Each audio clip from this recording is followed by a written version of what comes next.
Okay, in this video we're going to discuss our second example for the topic trigonometric substitution. This time we have uh, an integral, no, where your integrand is of the form square root of x squared plus 4. If you recall, your table of trigonometric substitution says that if your integrand has this form, you're going to use the trigonometric substitution x equals a tangent theta.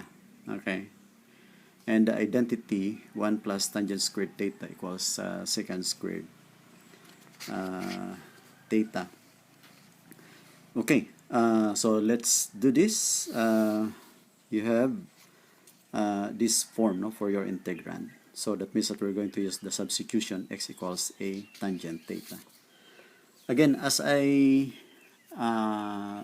emphasized in our last video, even without the table of trigonometric substitution, you can obtain actually the expression, no, that you can substitute for x by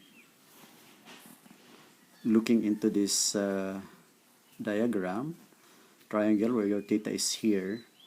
And then the expression x squared of x squared plus 4 is actually the result again of using Pythagorean theorem, where obviously this is when you have plus, okay, either this one is your x and this is your 2, or this is x and this is 2.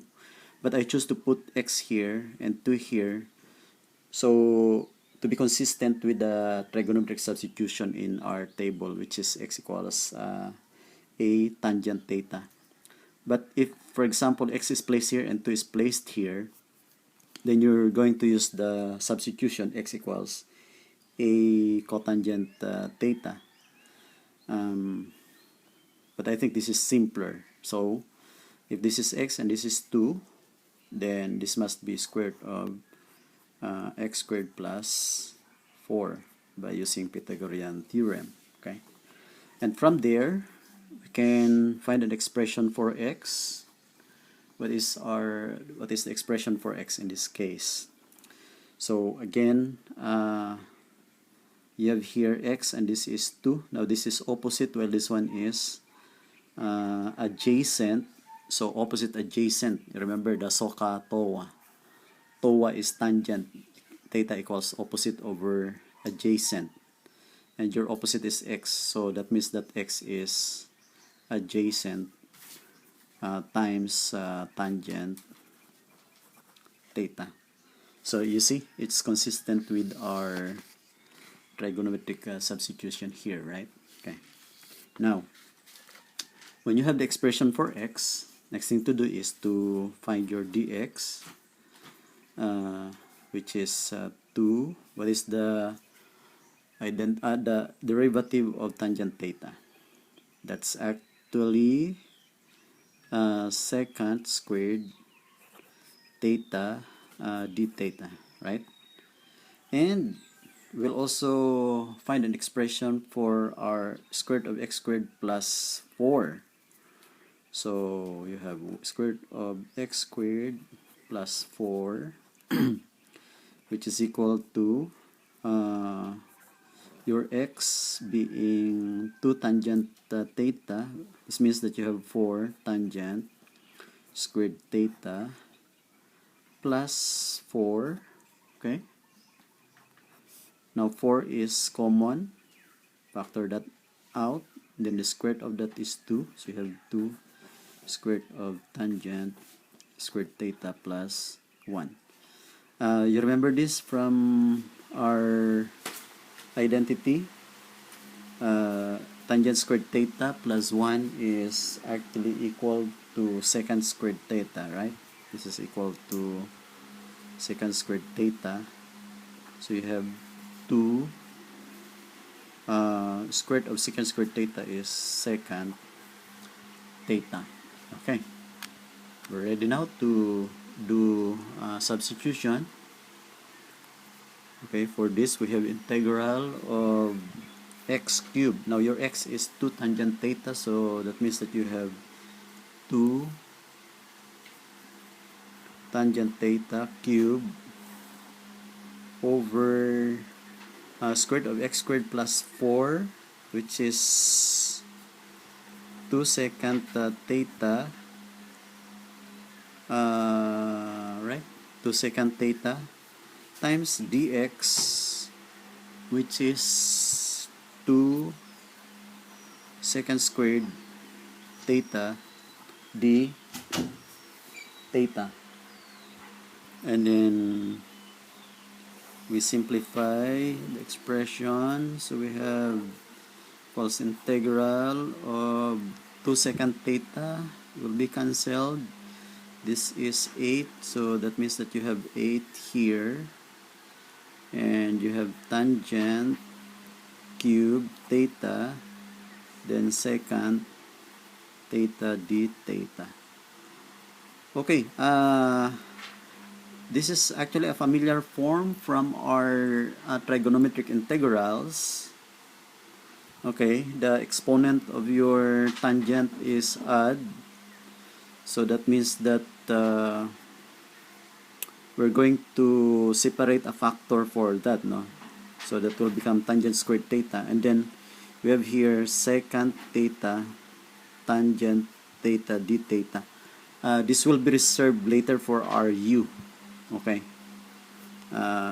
but what is your u? It cannot be tangent because the derivative of your tangent is secant squared theta.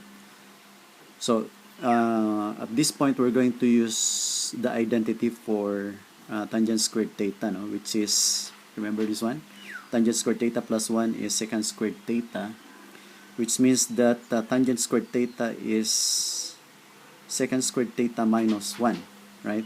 So you have secant squared theta minus 1 times secant theta tangent theta d theta, which is equal to 8 times, and this can be written as secant squared theta times secant theta tangent theta d theta, okay, minus integral of secant theta tangent theta d theta.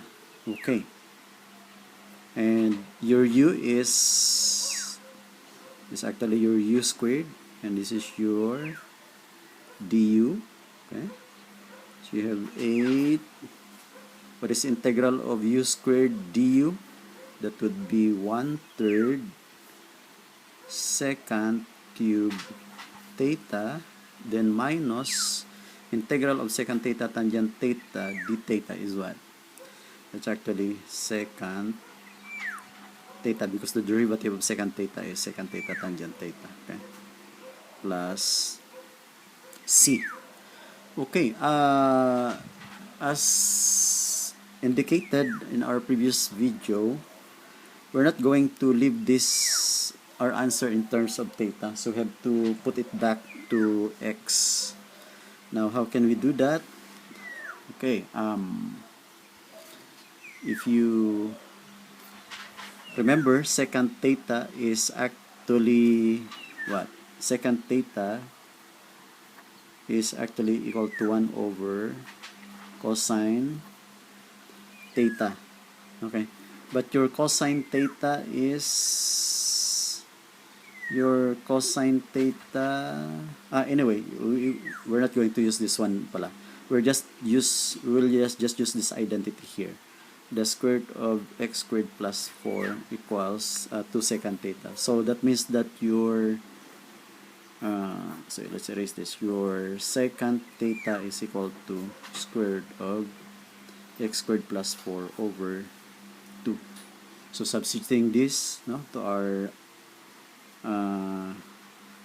answer, you have 1/3 then square root of x squared plus 4 over 2 cube, okay, minus square root of x squared plus 4 over 2, then plus C.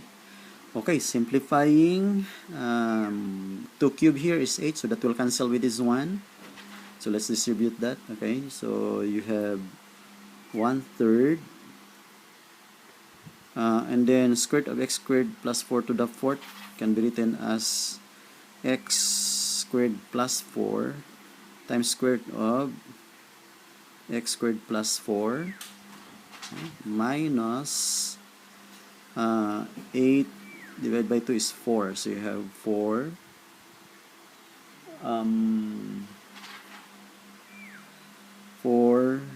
times square root of x squared plus 4, right? And plus C. Or you can also choose to express your answer by factoring out the square root of x squared plus 4. I'm sorry, let me write it here. Okay, as our final answer.